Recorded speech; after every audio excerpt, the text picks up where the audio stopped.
우리 오늘은 그리스도의 사랑에서 누가 끊으리요? 라는 제목으로 같이 말씀 나누었으면 좋겠습니다. 오늘 우리 8장 이제 마지막 부분입니다.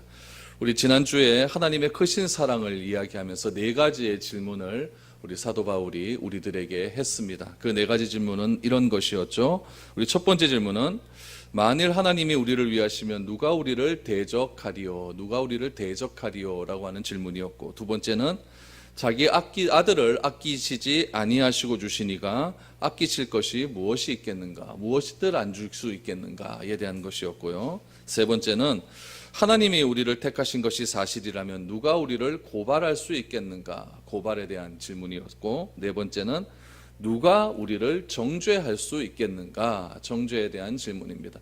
이 네 가지 질문을 통하여서 하나님의 사랑에서 우리를 끊을 수 있는 것은 아무것도 없다라고 말씀을 드렸습니다. 오늘 우리 8장에 나오는 다섯 번째 마지막 질문, 이 질문을 통하여서 또 하나님께서 우리에게 주신 그 은혜가 무엇인지, 하나님의 사랑을 끊을 수 없다고 말씀하여 주셨는데 그 사랑이 얼마나 큰지를 한번 다시 살펴볼 수 있는 시간이 될 수 있기를 원합니다. 우리 35절 말씀을 한번 보십시오. 누가 우리를 그리스도의 사랑에서 끊으리요? 환난이나 곤고나 박해나 기근이나 적신이나 위험이나 칼이랴 라고 말합니다. 35절 말씀해 보시면 우리 그리스도의 사랑이라고 하는 표현이 나오고, 우리 마지막 절 39절 말씀에 보면은 하나님의 사랑이라고 하는 말이 나오죠.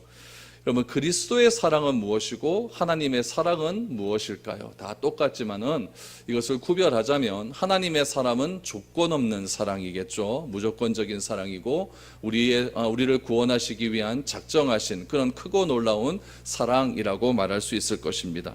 그러면 그리스도의 사랑은 무엇일까요? 그리스도의 사랑은 한마디로 표현하면 십자가의 사랑입니다.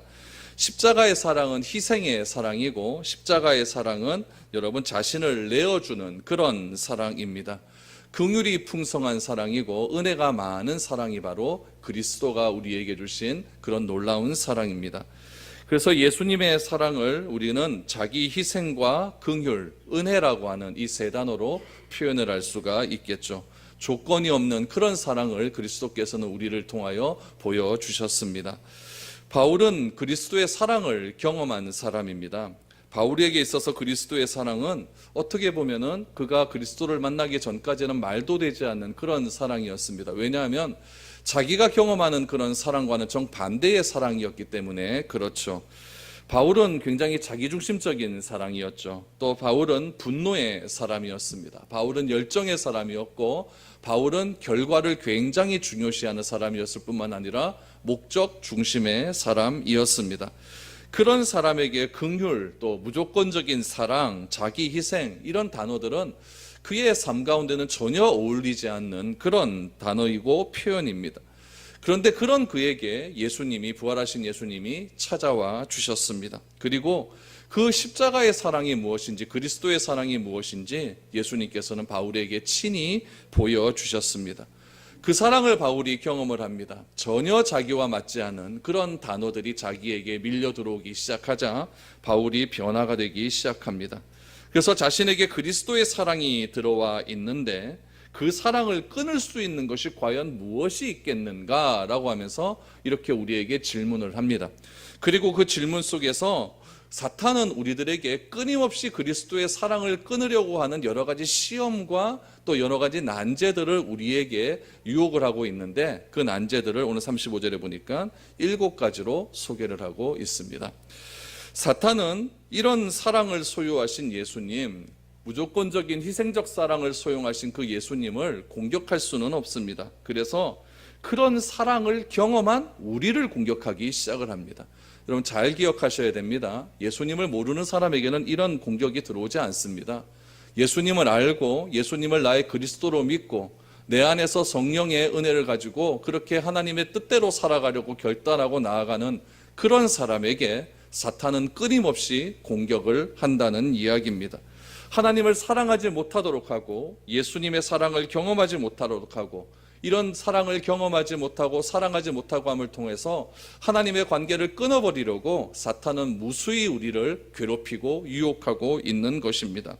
그래서 바울은 이런 사실이 너무나 잘 알고 있기 때문에 이 사탄이 우리를 공격하는 이 7가지의 루트를 우리에게 상세하게 설명을 하면서 이런 사탄의 7가지의 루트를 통해서 우리를 공격한다 할지라도 우리를 그리스도의 사랑에서 끊을 수 있는 것은 아무도 없다라고 우리에게 선언적으로 말을 하고 있는 것입니다. 이 선언적인 말씀은 우리 로마서 8장 1절에서 나오는 그 말씀과 일맥상통합니다. 그러므로 이제 그리스도 안에 있는 자에게는 결코 정죄함이 없나니 이는 그리스도 예수 안에 있는 생명의 성령의 법이 죄와 사망의 법에서 너를 해방하였느니라. 죄와 사망의 법에서 우리를 해방하였기 때문에 사탄의 이런 7가지의 루트를 통하여 우리를 공격한다 할지라도 절대로 그리스도의 사랑에서 우리를 끊을 수 없다라고 바울은 선언하고 있는 겁니다. 그렇다면 그 사탄이 공격하는 루트는 무엇일까요? 우리 첫 번째는 보니까 환난이라고 나옵니다. 환난. 요한복음 16장 33절 말씀을 보시면 이 환난에 대한 정의가 소개되고 있습니다. 우리 요한복음 16장 33절 같이 한번 읽어보죠. 시작. 이것을 너희에게 이르는 것은 너희로 내 안에서 평안을 누리게 하려 함이라. 세상에서는 너희가 환난을 당하나 담대하라. 내가 세상을 이기었노라. 아멘. 환난이 무엇입니까? 환난이라는 것은 약한 자가 받는 영적인 고통을 환난이라고 이야기합니다. 이 환난은 어디서부터 오냐? 외부로부터 등장을 하게 된다는 것이죠. 그 외부를 요한복음 16장 말씀에서는 어디로부터 오는 것이라고 이야기하냐면은 세상으로부터 오는 것이다 라고 환난을 정의하고 있습니다. 여러분, 우리는 이 세상이라고 하는 테두리 안에서 살아가고 있습니다. 이 세상을 벗어나서는 절대 살아갈 수가 없죠. 그러므로 우리의 삶은 태어나면서부터 이 환난이라는 것을 당하지 않을 수가 없다라고 일단 인정하고 들어가셔야 됩니다. 내가 어디에 있어야 환난을 당하지 않을 수가 있겠습니까? 환난이 세상으로부터 온다고 하는데 어디를 숨어야 내가 환난을 당하지 않을 수가 있겠습니까? 예수를 잘 믿는다고 환난이 피해갈까요? 그렇지 않습니다. 예수를 믿지 않는 사람은 환난이 있다고 말할 수 있을까요? 예수를 믿지 않는 사람에게도 환난은 틀림없이 있습니다. 예수를 믿거나 믿지 않거나 하나님을 신뢰하거나 신뢰하지 않거나 환난은 끊임없이 우리를 침노하려고 침범해 온다는 이야기입니다. 그렇다면 여기서 결론 하나가 내립니다. 예수님을 믿지 않는 사람도 환난을 당하고 예수님을 믿는 사람도 환난을 당한다면은 환난을 당하는 예수 믿는 사람의 태도가 어떠해야 되겠습니까? 믿지 않는 사람의 태도와 똑같으면 되겠습니까? 그건 아니라는 이야기죠. 믿는 자나 믿지 않는 자나 똑같이 환난을 당한다고 한다면 예수님을 믿는 자는 믿지 않는 자와는 무엇인가 달라야 되는 그런 태도를 가져야 된다는 것이 바울의 그 선언입니다. 환난이 오면 대다수 사람들이 이렇게 생각을 하죠. 내가 무슨 죄를 지었는가? 내가 무슨 잘못을 지었는가? 내가 무슨 잘못을 지었길래 이런 어려움이 오는가라고 이야기합니다. 그래서 세상 사람들은 이렇게 자기의 잘못으로 통하여서 이런 환난이 온다 생각해서 조상들의 죄 때문에 나에게 환난이 온다라고 생각을 하고 점을 치는 사람도 있고 구술하는 사람도 있고 다양한 방법으로 그 환난을 우리가 이겨내려고 합니다. 그러나 하나님을 사랑하는 자 곧 그때의 뜻대로 부르심을 입은 자들에게는 모든 것이 합력하여 선을 이룬다라고 하나님은 분명히 선언해주고 있습니다. 현재의 고난은 장차 우리에게 나타날 영광과 좋게 비교할 수 없다라고 선언하고 있습니다. 하나님의 우리를 위하시는데 누가 우리를 대적하리요? 라고 바울은 선언적으로 질문을 하고 있습니다. 이런 믿음을 가진 사람은 세상으로부터 오는 환난을 불평 없이 이겨낼 수 있다라는 이야기죠. 이 환난조차도 하나님께서 사용하셔서 나에게 궁극적으로 선을 이루시게 만들어 주신다라고 하는 것이 바울의 선언입니다. 여러분, 환난은 피해갈 수 없습니다. 누구나 당하는 환난이라고 한다면 그 환난을 내가 어떻게 인정하고 어떻게 내가 그 환난을 내가 받아들이는가가 중요하다는 이야기입니다. 세상에서 너희가 환난을 당하나 담대하라. 내가 세상을 이기었노라 라고 말을 합니다. 환난의 근원인 세상을 주님께서 이겼다라고 한다면은 환난에 집중하는 것이 아니라 우리는 예수 그리스도께 집중하는 삶을 살아야 된다는 이야기죠. 그렇게 할 때 환난은 이겨낼 수 있는 것이고 그 이겨내는 우리의 신실한 믿음을 통하여 하나님은 합력하여 선을 이루신다라고 우리에게 이야기하고 있습니다. 두 번째는 무엇입니까? 곤고입니다. 곤고라는 것은 여러분 좁은 장소를 이야기해요. 헬라 원어로 좁은 장소. 여러분, 좁은 장소라고 하면 무슨 의미가 담겨져 있겠습니까? 여유가 없는 삶입니다. 여유가 없는 삶. 곤고하게 내가 여길 때는 내가 좁은 공간에 들어가 있는 그런 느낌을 당하게 됩니다. 여러분 좁은 공간, 아주 밀폐된 공간에 들어가면 여러분 어떤 느낌을 받습니까? 저는 어린 시절에 병원에 있었는데 그 병원에서 저는 주사를 굉장히 많이 맞고 뭐 피부 이식을 했기 때문에 피부를 뜯어내는 일들을 굉장히 많이 했어요. 그런데 그 피부를 뜯어내는 일들을 어디서 하냐면 굉장히 좁은 공간에서 합니다. 간호사와 의사만 들어갈 수 있는 굉장히 작은 공간, 제 목양실보다도 더 작은 공간에서 그때 제가 6살 이래밖에 안 됐는데 손 다 꽁꽁 묶어놓고 살집을 다 뜯어내기 시작하면 그럼 피가 한 바가지가 나오죠. 저는 좁은 공간이 너무 싫습니다. 정말 싫습니다. 그때의 트라우마가 아직까지 해결되지 않아요. 그래서 엘리베이터가 갑자기 막 멈춰서고 이러면 막 가슴이 막 벌렁벌렁거리고, 제가 얼마 전에 비행기를 한번 타봤는데 비행기를 탔는데 막 공간이 좁아버리면 막 누른 듯한 그런 막 압력들이 막 다가와요. 여러분 곤고라고 하는 것은 그런 겁니다. 곤고는 내가 무슨 생활을 하고 무슨 일을 나가는데 너무나 힘이 든 겁니다. 너무나 어려운 겁니다. 그래서 나 자체가 너무나 좁은 공간에 있는 듯한 그런 굉장히 심한 압력을 느끼는 것, 그것을 여러분은 곤고라고 이야기합니다. 여러분 내가 곤고해질 때 내가 정말 작은 공간에 들어가서 몸 하나 틀 수 없는 그런 압박감이 눌리는 그런 상황이 이루어질 때 우리는 하나님을 잃어버리고 실망하고 좌절하고 포기하고 싶은 충동들이 일어날 수 있습니다. 그러나 하나님을 향한 뜨거운 열정을 가진 사람은 작은 땅에 갇혀 있다 할지라도 바울은 이야기합니다. 그리스도의 사랑에서 끊을 수 없다라고 이야기를 합니다. 세 번째는 여러분 핍박입니다. 핍박이라고 하는 것은 환난과 곤고와는 조금 또 다른 개념입니다. 노골적으로 어떤 사람이 나를 미워하고 박해하는 그런 것들을 여러분 핍박이라고 이야기합니다. 바울은 핍박을 굉장히 많이 받은 사람이었죠. 바울이 핍박을 받은 이유는 딱 한 가지입니다. 복음 전한다는 이유 때문에, 예수가 그리스도라고 말하는 그 이유 때문에 바울은 굉장히 큰 핍박을 받았습니다. 그래서 돌에 맞고 쫓겨다니면서 여러분 어떤 때는 맞아서 기절할 정도로 심한 어려움을 경험했던 사람이 바울입니다. 스데반은 어떻습니까? 스데반도 하나님을, 예수를 그리스도라고 고백하는 그 순간 여러분 바울로부터 얼마나 큰 핍박을 받았습니까? 돌에 맞아 죽는 그런 일들도 당하지 않았습니까? 사람들은 어떻습니까? 예수님을 십자가에 못 박혀 죽여버리는 그런 참혹한 일까지 해버렸습니다. 유대인과 로마인과 바리새인들, 서기관들이 합작하여 그리스도를 무참히 십자가에 못 박혀 죽어버렸습니다. 초대교회 성도들은 어떻습니까? 신앙을 지키기 위하여 당시의 권력으로부터 너무나 큰 핍박을 받았다는 것을 우리는 잘 알고 있습니다. 성경에 보니까 십자가 처형을 당하기도 하고 사자에게 찢김을 당하기도 하고 히브리서 보니까 톱에 켜는 그런 일들을 당하기도 했습니다. 핍박이 오면 어떻습니까? 믿음이 약해지는 건 너무나 당연한 일입니다. 하나님을 의심하게 됩니다. 믿음을 포기하고 싶습니다. 그러나 성경에 나타난 믿음의 위인들은 이런 핍박 속에서도 하나님을 향한 그 믿음을 끝까지 지켰다라고 성경은 기록하고 있습니다. 어떤 핍박이 올지라도 하나님을 포기하지 않았다라고 성경은 기록하고 있습니다. 사탄은 이런 핍박을 통하여서 그리스도의 사랑을 끊으려고 한다는 이야기입니다. 네 번째는 기근입니다. 여러분 환난을 당하고 핍박을 당하게 되면 어떻게 되느냐? 내 삶의 목적이 굉장히 사라지게 됩니다. 그러면 어떻게 되느냐? 어떤 사람들은 직장에서 쫓겨나기도 합니다. 직장에서 너무나 핍박을 받으니까, 예수를 믿는다는 이유로 너무나 핍박을 받으니까 직장에서 쫓겨나게 되죠. 집에서도 어떤 사람은 쫓겨나게 됩니다. 여러분 잘 아는 민호기 목사도 지금은 그 민호기 목사 아버지가 장로님 되시고 어머니는 권사님 되셨지만 대학 다닐 때 민호기 목사 예수 믿는다고 집에서 쫓겨났었어요. 쫓겨나가지고 굉장히 한 며칠 오랫동안 그렇게 환난을 당할 때가 있었죠. 근데 나중에 다 자기가 이제 예수 믿게 하고 그렇게 했다는 이야기를 많이 듣게 되는데, 여러분 예수 믿는다고 집에서 쫓겨나는 사람도 있다는 이야기입니다.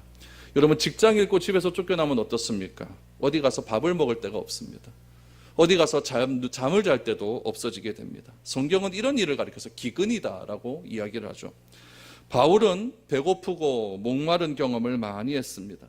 여러분 먹을 것이 없을 때, 내가 잠잘 곳이 없을 때 얼마나 외롭겠습니까? 아브라함은 갈대아 우르에서 하나님의 부르심을 받고 자신의 고향이었던 갈대아 우르를 떠나서 가나안 땅으로 오게 됩니다. 그런데 가나안 땅으로 도착해 보니까 이상한 일이 벌어지기 시작합니다.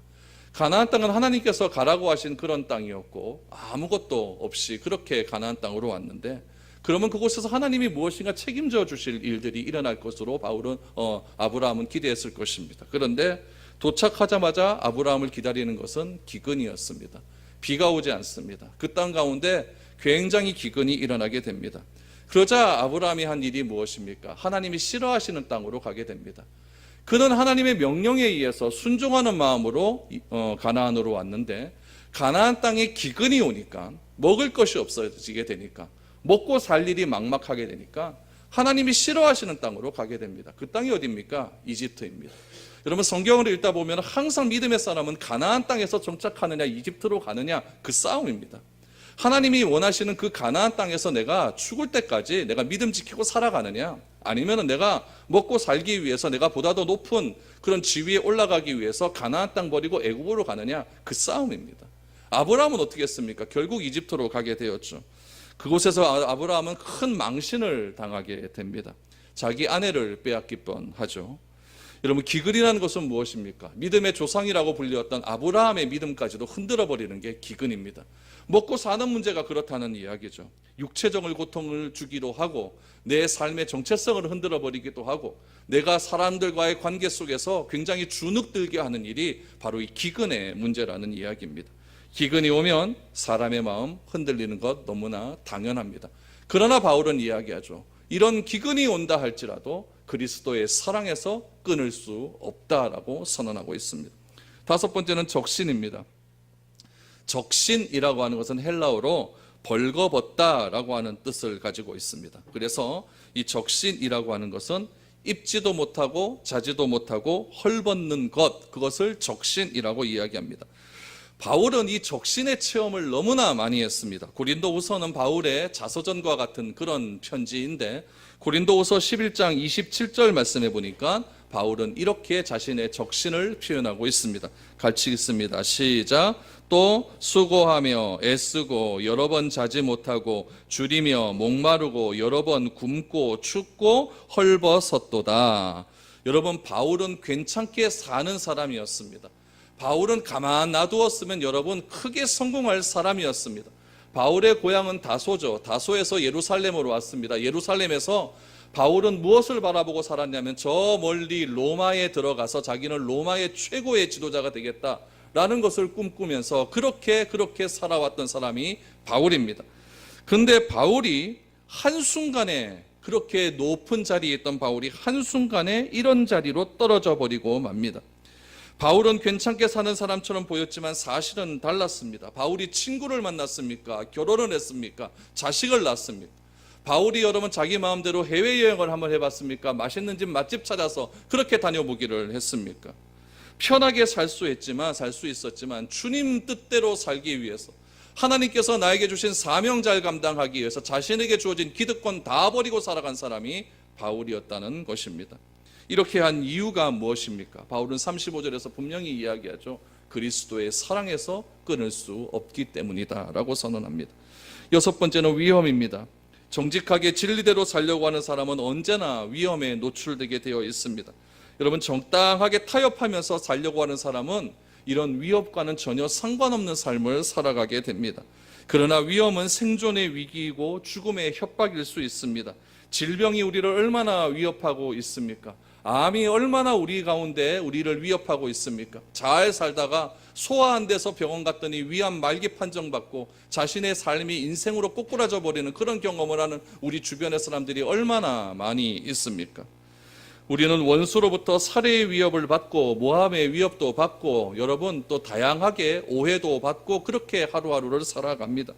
히브리서 11장 36절에서 37절 말씀해 보니까 믿음의 사람들이 이렇게 살았다라고 성경은 증언하고 있습니다. 우리 같이 읽죠. 시작. 또 어떤 이들은 조롱과 책지질 뿐 아니라 결박과 옥에 갇히는 시련도 받았으며 돌로 치는 것과 톱으로 켜는 것과 시험과 칼로 죽임을 당하고 양과 염소의 가죽을 입고 유리하여 궁핍과 환난과 학대를 받았으니, 여러분 여기서 따는 거 다 압니다. 돌로 치는 것도 알고 톱으로 사람의 몸을 가르는 것도 다 이해가 됩니다. 그런데 여러분, 양과 염소의 가죽을 입혔다는 것은 무엇일까요? 양과 염소의 가죽을 입혔다는 것은 저한테 아기의 옷을 입혔다는 이야기예요. 양의 가죽으로 만든 옷을 5살짜리 입는 옷을 저에게 입혀보십시오. 제 몸이 어떻게 되겠습니까? 피가 안 통하게 되죠. 그렇게 죽이는 겁니다, 사람을요. 굉장히 잔혹한 고문이죠. 그것을 그렇게 끈으로 꽉 쪼으면서 그렇게 입히면서 그리스도를 믿겠느냐 믿지 않겠느냐 선택적 요구를 합니다. 그것이 바로 위험이라는 겁니다. 그때 당시 사람들은 예수님 때문에 고난받지 않는 것이 부끄럽고 비정상적으로 느낄 때가 너무나 많이 있습니다. 오늘 나는 어떤 위험이 있습니까? 예수를 믿게 됨으로 나에게 다가오는 위험은 무엇이 있습니까? 내가 예수님을 믿기는 믿지만 이 위험에서 내가 벗어나기 위하여서 내가 타협하고 있는 것은 과연 무엇이 있습니까? 사탄은 이 위험으로 우리를 공격합니다. 마지막 7제는 칼입니다. 칼은 죽음과 전쟁을 상징합니다. 인간이라고 하는 존재는 죽음 앞에서 너무나 무기력해지고 약해지는 존재입니다. 여러분, 죽이려고 한다고 들려들면 나라도 배신하고 가족도 배신하고 사랑하는 사람도 배신할 수밖에 없는 것이 우리 인간의 연약함입니다. 칼이라고 하는 것은 어떤 의미에서 우리에게 철저한 믿음을 요구할 때도 있고, 칼이라고 하는 의미는 철저하게 우리에게 순결을 요구하고 있습니다. 칼 앞에서 인간은 한없이 약한 존재로 여러분 전락할 수밖에 없는 것입니다. 그러나 그리스도 안에 있는 자들에게는, 성령 안에 있는 자들에게는 칼도 두렵지 않다.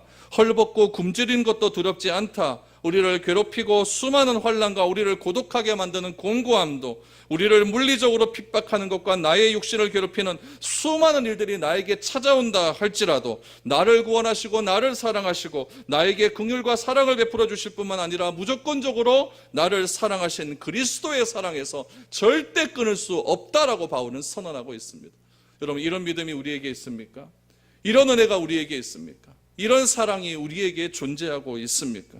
그래서 여러분, 바울은 구약의 성경을 한 구절을 탁 인용을 합니다. 구약의 성경을요. 이런 것들이 있는데 구약적으로 이런 것들이 어떤 의미가 있는가? 36절 말씀해 보니까 바울은 이렇게 구약의 성경 구절을 이용합니다. 기록된 바 우리가 종일 주를 위하여 죽음을 당하게 되며 도살당할 양같이 여김을 받았나이다 함과 같으니라.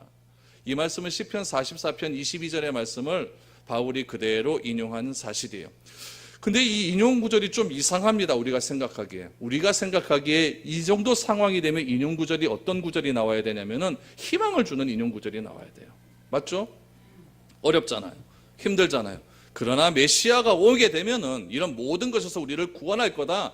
이 정도 여러분, 하나님 구약의 성경 구절을 가지고 탁 하나님 우리에게 독자들에게 편지를 하게 되면 힘을 얻을 수 있을 것 같아요. 근데 기껏 구약 성경 구절을 인용한다는 것이 무엇입니까? 메시아가 오는데 그 메시아가 어떻다는 거예요? 도살당할 양같이 여김을 받았느니라. 아무 힘도 없고 연약하게 메시아를 표현을 하고 있습니다. 이 말씀을 통해서 우리는 누구를 알 수가 있습니까? 그리스도가 어떤 존재인지, 메시아가 어떤 존재인지 알 수가 있습니다. 여러분 보십시오.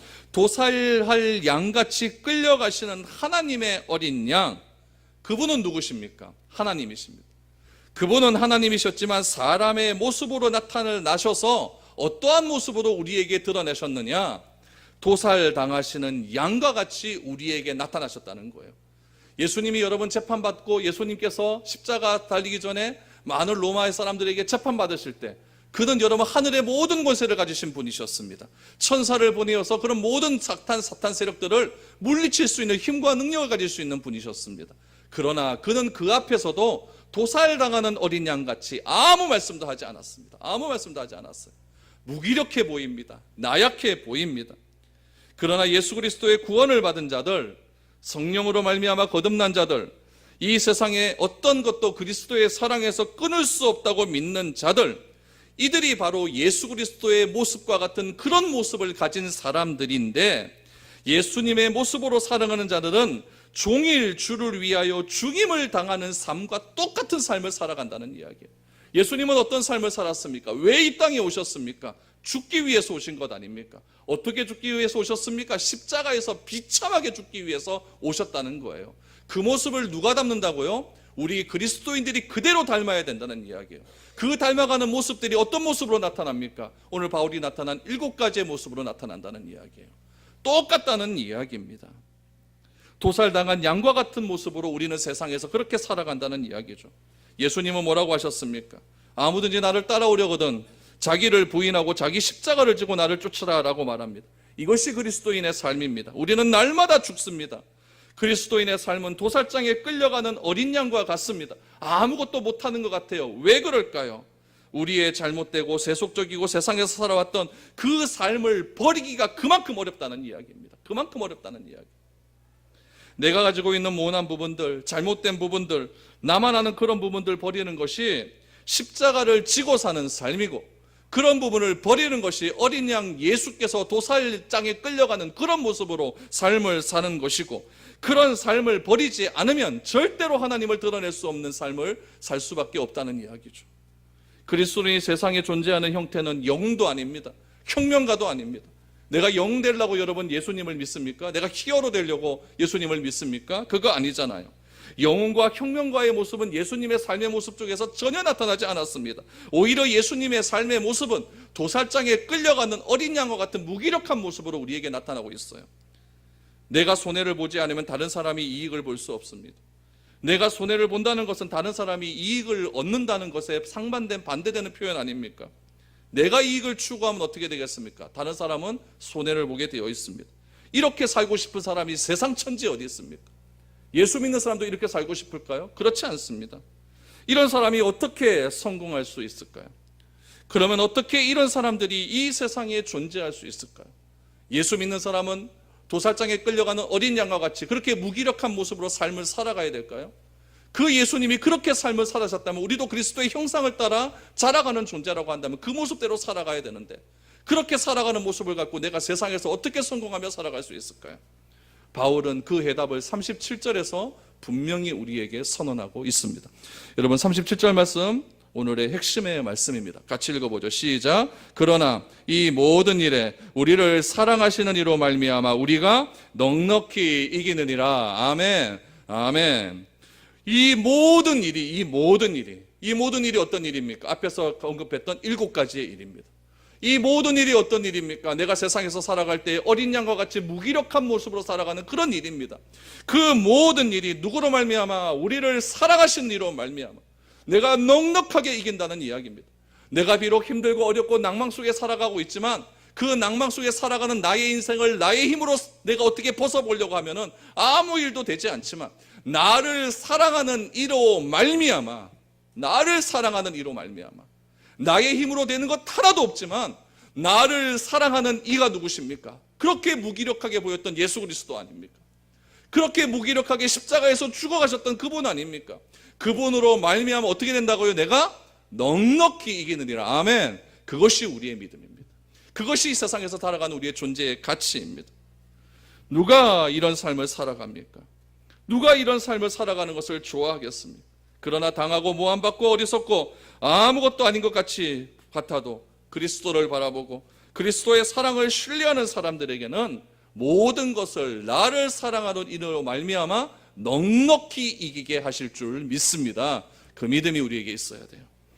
여러분 고린도전서 1장 27절 28절 말씀을 보십시오. 우리 같이 읽어보죠. 시작. 그러나 하나님께서 세상에 미련한 것들을 택하사 지혜 있는 자들을 부끄럽게 하려 하시고 세상의 약한 것들을 택하사 강한 것들을 부끄럽게 하려 하시며 하나님께서 세상의 천한 것들과 멸시받는 것들과 없는 것들을 택하사 있는 것들을 폐하려 하시나니. 여러분 이런 사람이 승리할 줄 믿습니다.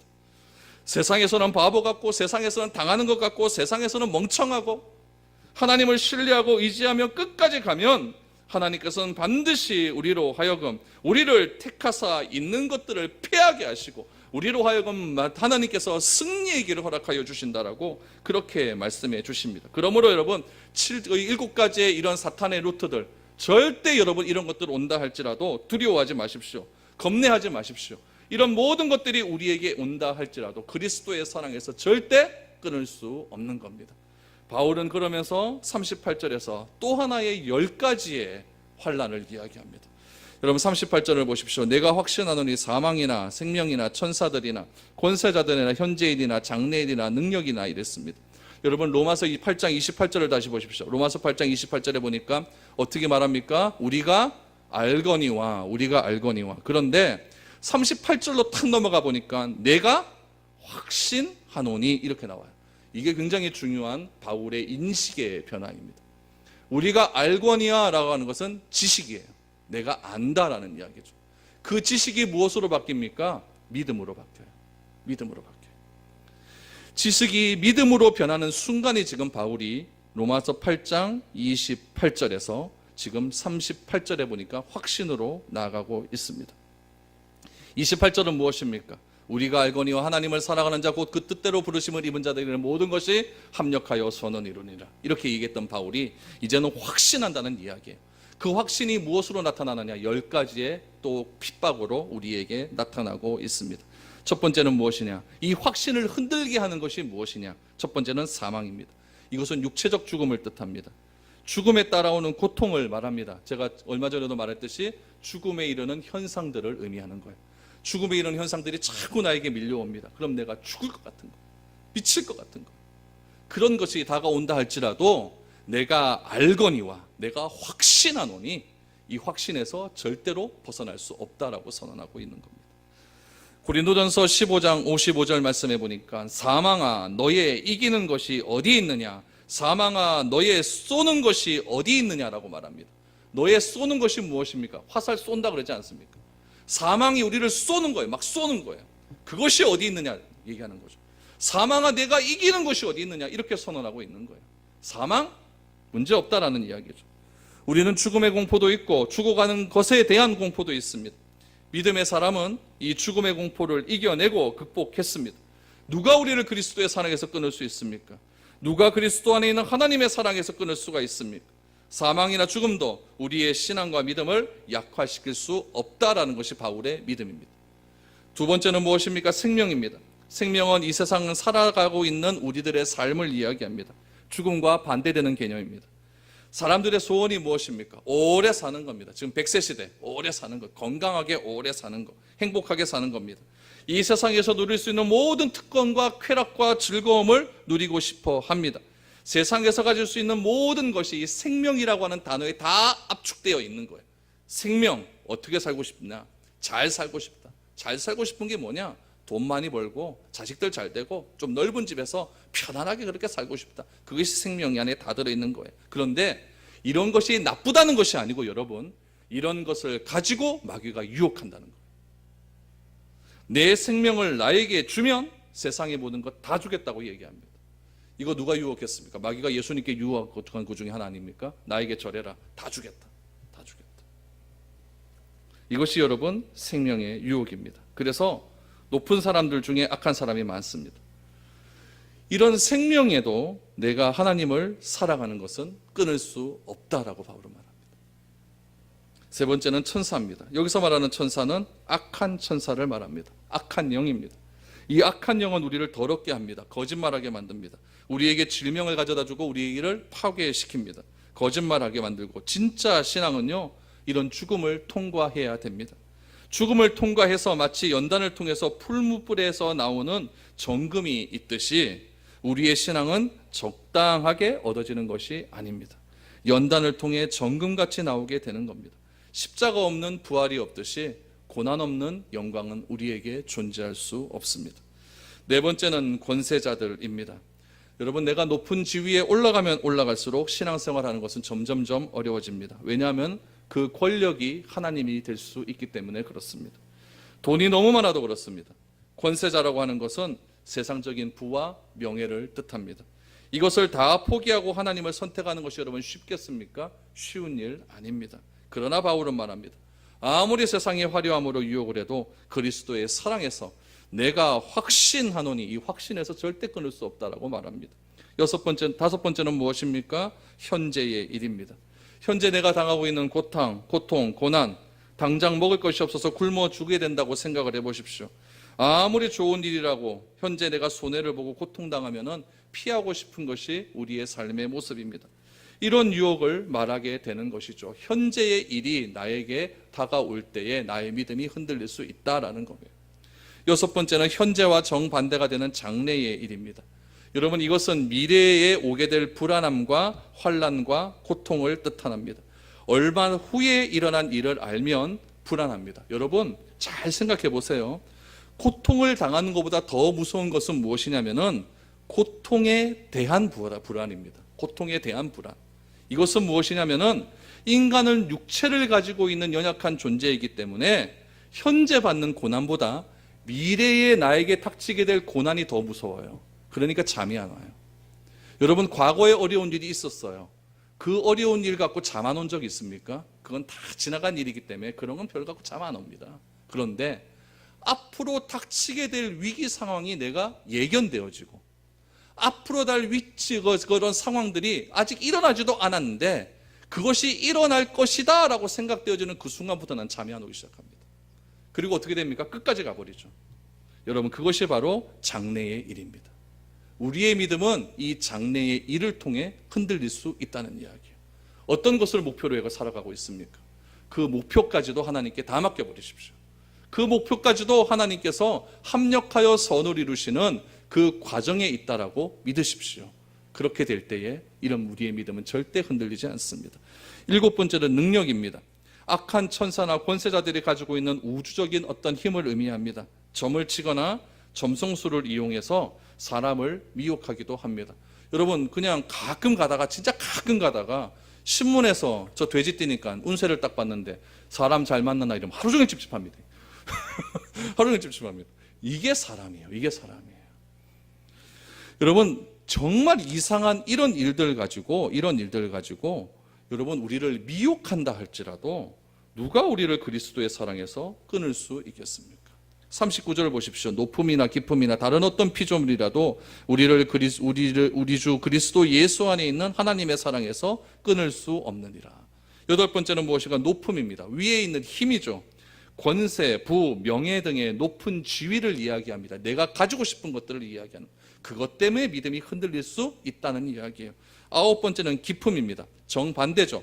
가장 침체되고 낮은 곳에서 일어날 수 있어요. 가난, 멸시, 천대. 아무리 노력해도 내 생활이 나아질 기미가 보이지 않는 거예요. 그러면 믿음이 흔들릴 수 있어요. 아무리 해도 저 사람이 나를 자꾸 천시하고 멸시하는 일만 반복되어집니다. 그러면 흔들릴 수 있다는 이야기. 마지막 10번째는 무엇입니까? 다른 아무 피조물이죠. 다른 아무 피조물. 이 9가지 외의 것들, 이 9가지 외의 것들이 나에게 다가온다 할지라도 예수님의 사랑은 우리의 죄를 녹여주셨고 우리의 상처를 치유해 주신 분입니다. 우리의 방황과 절망과 좌절을 회복시켜 주셨습니다. 누가 이 그리스도의 사랑에서 끊을 수 있겠습니까? 여러분 오늘 제가 17가지의 이야기를 해드렸습니다. 이 17가지 중에 해서 여러분들이 해당 안 되는 것은 과연 몇 가지가 있습니까? 이런 것들이 나에게 다가올 때 나는 어떤 삶의 모습을 취하고 있습니까? 그동안은 우리가 알거니아라고 시작을 했다고 한다면 이제는 내가 확신하노니 우리가 알거니아야 되는 여러분 주어가 뭐냐면 우리입니다. 우리예요, 우리. 그러나 38절에 확신은 주어가 뭡니까? 납니다. 믿음은 내가 중요한 거예요. 나의 믿음이 중요한 것이지 남의 믿음이 중요한 것이 아닙니다. 나의 믿음이 굳건해져야죠. 그래야 남을 섬길 수도 있고 사랑할 수도 있는 것 아니겠습니까? 바울은 말합니다. 나의 믿음이 이렇게 확실하다고 한다면은 이런 10가지의 어려움이 찾아온다 할지라도 우리의 믿음을 끊을 수 없다고 말을 하고 있습니다. 여러분 그분의 사랑은 십자가이며 값없이 주신 사랑이며 조건 없는 희생의 사랑입니다. 십자가의 사랑을 깨닫는 자만이 참된 구원을 얻는 자이고 세상을 이긴 자이며 승리한 사람입니다. 여러분 이 놀라운 사랑을 체험할 수 있기를 축복합니다. 오늘 가족들과 모이고 또 추석날 친지들과 모였을 때 이 놀라운 사랑을 드러낼 수 있는 저와 여러분들이 되어서 하나님의 크고 놀라운 사랑이 내 삶 속에서 매일매일 넘쳐날 수 있기를 주님의 이름으로 축복드립니다.